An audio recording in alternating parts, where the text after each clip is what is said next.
Hey guys, so we're looking today at the Lattissima Pro. We're going to do a review of that machine. We've looked at a few of the Latissimas recently, so check those out if you're interested in the other ones. It's priced in the UK on the Nespresso website at £430, but really, if you get it from other places, other websites, it's like £330 you can get it for. So let's start. We'll just have a look at the dimensions just to start. It's got a width of 19.4 centimetres. It's got a depth of 33.2 centimetres. Now, the frother, it's roughly about 500ml. So it's quite a big frother. You can get quite a few drinks out of that. The used capsule tray holds 13 used capsules. The water tank on it, that holds 1.3 litres. You may have seen a few different capacity measurements online if you've been looking at this machine, but I've tested it myself and it can hold 1.3 litres of water, and you can also lift that from the lid and just take it over to the sink and it just easily attaches back on and sits in place. As you can see, it says heating up. Now it has a 25-second heat up time. What I would say is, although it's nice that it shows it heating up here, it does annoy me a little bit because it's an expensive machine, isn't it, at £430 if you're buying it RRP from Nespresso. When you consider the Creatista Plus, for example, is a similar price range, and that heats up in 3 seconds. This one takes 25 seconds, and personally, I think that's too long for a machine of this price. They list it as a fast heat up time, and actually, I think that's pretty slow. Ristretto button, then we have the espresso in the middle, a lungo on top. We also have the hot milk button here at the bottom. I'm trying not to press it because it is a touch screen. The middle one is for cappuccino, and then we have latte, macchiato on top. Now, what I will say while we're still on this menu is when I first got the machine, with it being a pro model, I assumed it would have more drink options, possibly a flat white, a standard latte. So do bear in mind, it only actually has those two settings. This is for hot milk though, so you could, in theory, pour an espresso and some just hot milk afterwards. But just bear that in mind, it doesn't have an awful lot of drink options. And also, while we're there, let's have a quick look at the menu. Again, I feel really now this is quite a dated looking menu myself. I don't know what do you think, Abby? Do you think? Yeah, definitely not a modern menu. It actually reminds me a little bit of a till. Yeah, well, I've never worked behind a till, you haven't. So, yeah, when you think of the Creatista Pro, for example, that has like sliding touch screens now. And if you've seen our review of that, you'll see what that looks like. It does make this look very dated now.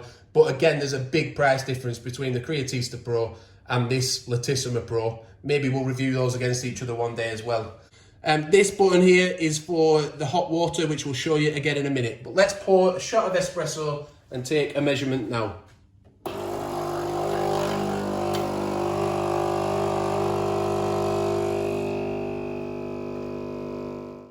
Like 67. 67. So the coffee is fair. Is it going up? Going up nearly 68. There. Let's see what a cappuccino looks like. Remember to change your froth level as well. So I'm going to put it to the lower setting.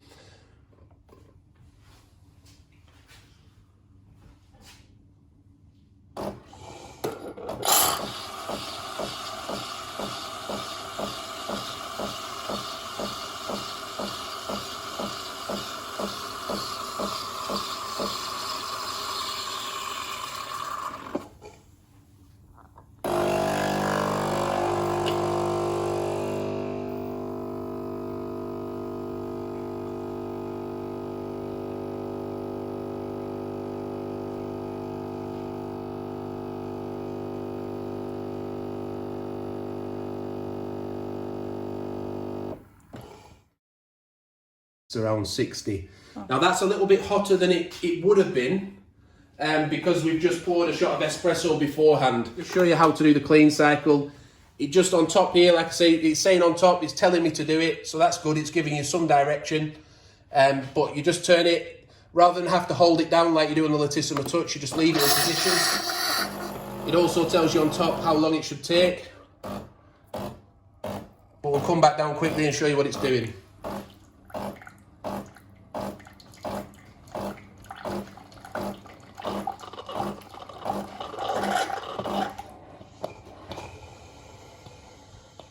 So now it tells you to put it back to the milk position, either to make another drink, or you can also, well, I'll do that just to show you how the light goes off. I mean, the menu goes off and you're ready to make another drink. or you can put it in the fridge and store it away for up to 2 days. You can leave the frother in the fridge, which is a handy thing because it means you don't have to wash it out all the time after each use. On that point, it's dishwasher safe. You can put it in your dishwasher and wash the parts. If you don't have a dishwasher, you just do it in warm soapy water. It says it's brushed aluminium finish, but that is only on this section, on the top and on the front. If you look on the sides, you can see it's a plastic finish, black plastic. The power cable, I think they're usually about, is it 0.9 to a metre, something like that. But you can actually wrap it around under the machine to keep it nice and neat and tidy. So we'll set off a latte macchiato now and just show you that one. We'll just have a look on top now. It's saying it's making a latte macchiato.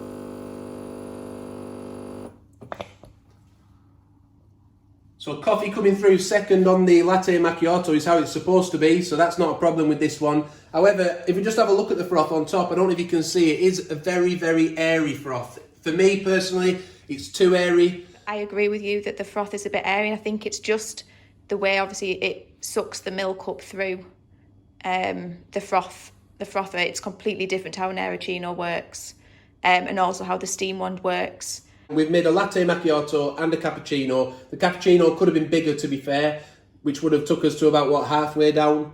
So we're going to get a good few drinks out of that. So that is one positive of the machine.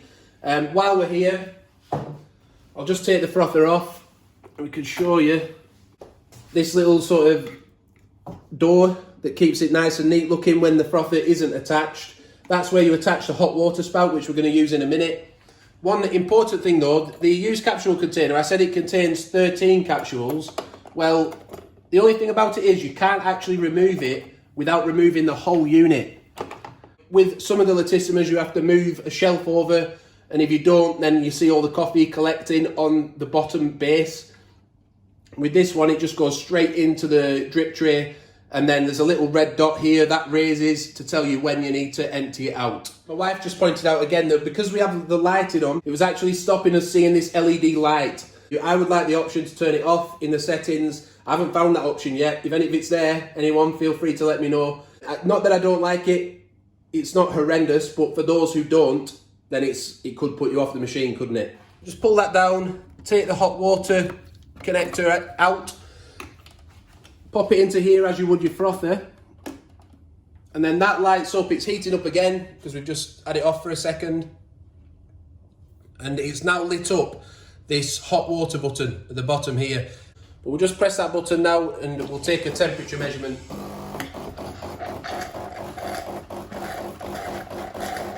So water coming out of the kettle, by the way, comes out I think at around 90 degrees. That's what I've tested it at in the past, if I remember rightly. So 74, 75. So it's not, we would say give it 75 to be fair. Yeah. Maybe give it one more round and see how hot it gets after the second time. But that wasn't big enough to have a drink, was it? So we'll just do another cycle. Right, let's give it one more try. We're looking up there. 71. It is hot. It does taste weak, but it's a herbal tea. It takes time to infuse. Yeah, I was quite shocked at that. I expected it to be lukewarm, to be honest, because, like I said, the milk doesn't come through very hot on this machine. But that's the perfect drinking temperature. I drink a lot of herbal tea in the day, just to mix with my coffee intake.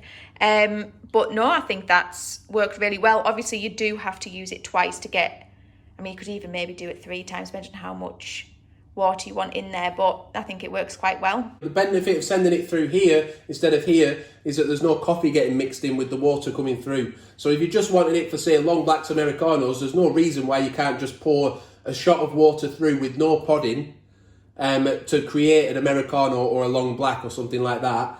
But if you're wanting tea, then you don't want those coffee particles in. So that's what's good about this, is it's sending it through its own separate spout, and you're not going to get that problem. One thing I will say though, after having had a drink of the herbal tea now, and with it only being 70 odd degrees, it did, by the time you get to drinking it, it was a bit sort of lukewarmish. And also, if you make a cup of tea, you're going to add milk. A lot of people will add milk to that, which is going to drag the temperature down even further. So that's where a kettle being 90 degrees plus really does come into its own, because it gives it time for the tea bag to brew with the water, add a little bit of extra milk and still be at a hot temperature to drink. So we hope that's helped you out in the video. We've tried to be thorough because it's not a cheap machine, it's a big purchase, big decision. But if it has helped you, please give the video a like, subscribe to the channel, hit the notification bell so you don't miss any future upcoming videos, including that comparison between all the Lattisimas that we'll be getting round to as soon as we can. But thanks for watching, and bye for now.